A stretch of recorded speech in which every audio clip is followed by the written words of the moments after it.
북한 문화교류국은 이들에게 전국의 지사를 만들게 하고 북한의 지령을 받아 전민 항쟁을 통한 남조선 혁명의 완수, 북한 주체 사상에 따른 김정은의 유일적 영도 체계 수립을 목적으로 대한민국 전복을 위한 실행 방안을 모의하고 국가 기밀의 수집 및 지령을 수수하고 민주노총 장악을 통한 노동계 영향력을 확대를 기도하고 물리적, 폭력적 수단을 동원한 반보수, 반미투쟁 조정 및 친북 여론전을 전개해 왔습니다.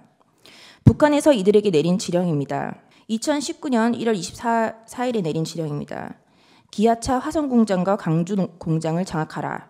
주요 통치기관들과 화성지역의 군 관련 실태를 장악하고 청와대를 비롯한 주요 통치기관들에 대한 송전선망 체계 자료를 입수하라. 화성 평택 지역의 해군 제2함대 사령부, 평택 화력, LNG 저장 탱크 시설, 평택 부두 배치도와 같은 자료를 수집하라. 청와대와 검찰, 통일부 등 기관에 자유로이 드나들 수 있도록 인맥관계를 두터이 하라라는 지령을 내렸습니다. 노무현 문재인 지지 세력들이 집권 여당과 정부의 강경 대응, 집단적 대응을 하는 경우 이들과 연대하여 자유한국당 해산과 관련한 범국민적인 단체가 조직되면 적극 합세하여 박근혜 퇴진을 위한 촛불투쟁 때와 같은 반보수 투쟁 역량을 확보하라라는 지령을 내렸습니다. 현재 민중당이 차지하고 있는 울산 동구 지역구를 무조건 사수하는 데 조직적으로 지원하라라는 지령을 내리기도 하였습니다. 여성 노조 단체들을 내세워 자한당은 여성들을 아이를 낳는 도구로 여기는 여성 천시당, 태생적인 색광당, 천하의 저질당이라는 것을 깊이 인식시켜 보수 패당에 대한 혐오감을 증대시키라라는 지령을 내렸습니다. 공수처 설치와 선거법 개정을 반대하는 보수 패당에 대한 대중의 분노를 폭발시키라. 검찰개혁안의 국회 통과가 실현될 때까지 자한당을 집중 공격하라라는 지령을 내리기도 하였습니다.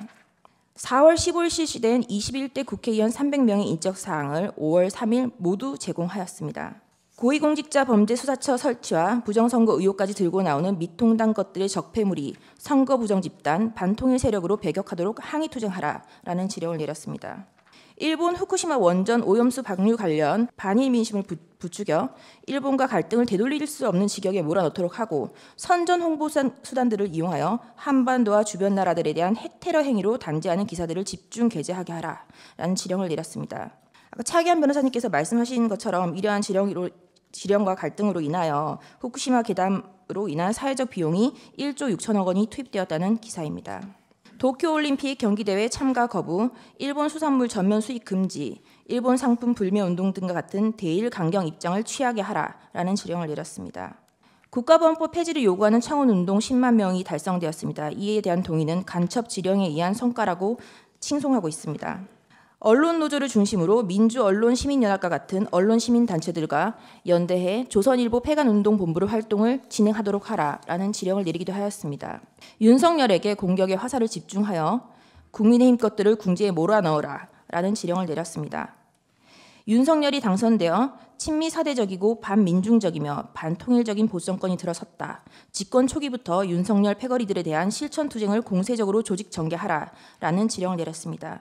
윤석열과 일가 족속, 측근들의 정치 추문과 부정부패 행위들을 집요하게 물고 늘어지면서 법적 처벌을 요구하는 압박 공세를 지속적으로 강화하여 윤석열 탄핵투쟁의 불씨를 피우고 제2의 촛불항쟁 때와 같은 대중적인 항거 기운을 조성하라라는 지령을 내렸습니다.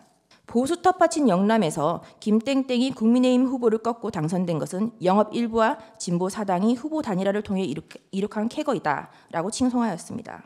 이태원 참사 희생자 추모 시민 촛불 집회를 개최하여 박근혜의 탄핵을 이끌어낸 2014년에 세월호 참사 진상규명 투쟁과 같은 정세 국면을 조성하는 데 중심을 두고 촛불 시위와 적극 결합하여 역도놈의 퇴진을 요구하는 항의 투쟁들을 전개하라는 등의 지령을 내리고 실천해 왔습니다. 민주노총 간첩 판결문에는 최근 몇 년간 우리 사회에서의 갈등이 모두 간첩들에 의한 지령에 의해서 움직인 지령문에 담겨 있음이 확인됩니다.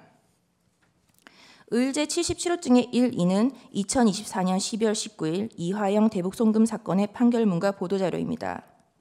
반국가 단체인 북한에 수백만 달러에 달하는 대규모의 자금이 흘러들어갔고 조선노동당에 지급되었다는 취지의 증거입니다. 을제 210호증입니다. 대북송금 유죄 확정에 대한 이재명 사법 리스크에 대한 기사입니다. 을제 78호증의 4, 2018년 5월 10일 문재인 전 대통령이 신경제구상을 담은 USB를 김정은에게 전달했고 그 영상 속에 발전소와 관련된 내용이 있다는 취지의 기사입니다. 을제 78호증의 3. 이 USB와 관련하여 산업통상자원부 공무원들이 월성 원전 1호기 감사 직전 북한 원전 지원을 암시하는 파일을 삭제하는 사건이 논란이 되었으며, 을제 78호증의 5. 2022년에서야 이 USB를 통일부에서 제작한 것이 밝혀졌습니다. 을제 78호증의 1. 그래서 이 USB에 대하여 어떠한 정보가 북한으로 넘어갔는지 정보 공개 청구를 하였으나 거부 처분을 당하여 취소 소송을 하였고, 해당 USB에 담긴 정보가 국가기밀 중 상급기밀에 해당함을 확인하였습니다. 그리하여 을제 78호증의 2. 이 사건에 대하여 문재인을 간첩죄 등으로 고소하였으나 각하되었고, 그 각하된 이유는 이미 북한 김정은에게 건네주어 현재로서는 그 내용을 확인할 수 있는 방법이 없다라는 것이었습니다. 을제 79호증 2024년 9월 30일 불과 5개월 전입니다. 국가보안법 위반으로 14년이 선고된 청주 간첩단 사건의 판결문입니다. 이와 같이 지금 현재도 간첩들이 압력을 하고 있고 계속하여 공소 제기 판결을 받고 있는 상황입니다. 그리고 국가보안법 폐지 운동이 계속되고 있고요.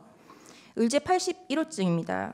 북한 해킹 조직 김숙희가 10년 동안 현재까지 사이버 공격을 해왔고, 국가정보원, 외교부, FBI 등이 공조하여 한미 정부 합동 보안 권고문을 발표하였다는 기사입니다. 저희가 하이브리드전과 관련한 김숙희 관련해서 어떻게 우리 국가 안보를 위협하였는지 여부를 밝히기 위해서 현재 경찰청 국가수사본부 안보수사국에 대한 인증등본 송부촉탁 신청, 그리고 외교부에 대하여 문서제출 명령 등을 신청을 하였으나 현재에서는 모두 기각을 하였습니다. 을제 82호증입니다. 중국인 유학생 3명이 2년간 군사시설을 촬영해왔다는 뉴스입니다. 을제 203호증의 1 내지 3은 1심의 국가보안법 간첩사건의 1, 2, 3심의 판결문입니다. 을제 203호증의 4는 박선원 현 민주당 의원, 전 청와대 안보전략비서관이 1심의 사건이 연루되었음을 암시하는 기사를 썼다는 이유로 언론사를 상대로 손해배상 소송을 했고 승소했다는 기사입니다.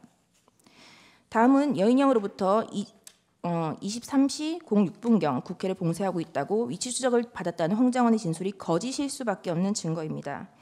을제 137호증의 1. 방첩사 배정효가 국회로 순차 출발한 시간이 00시 40분, 순차 도착한 시간이 1시 20분경이라는 점. 을제 137호증의 2. 방첩사 구민의 중령이 국방부 조사본부 이상민에게 12월 4일 1시 3분경에서야 국회 수소충전소로 오십시오라고 말하는 사실이 밝혀졌습니다. 을제 137호증의 3. 박창균 영등포소 형사과장은 23시 01분경에서야 비상소집 출근을 지시하였고 00시 18분경에서야 국회 수소충전소로 이동할 예정이라는 상황입니다. 홍장원에 대해서 저희가 증인신문이 종료하고 나서 이러한 순차 출동이라는 부분에 대해서 증언이 되자 마치 축차 검거가 순차 출동과 축차 검거를 순차 출동과 혼동하여 섞어서 일반으로 하여금 오인을 하게 하는 기사들이 많이 송출되었습니다. 출발 지시도 받기 전에 국회를 봉쇄할 수 있을 수는 없는 일이므로 홍장원의 진술은 거짓일 수밖에 없습니다. 을제 129호증 홍장원의 진술 조서입니다. 홍장원은 조태용 국정원장에게 대통령께 전화를 받았습니다. 대통령님께서 원장님이 미국 출장을 가셨는지 아셨나 봅니다. 라고 명확히 진술을 하고 있습니다.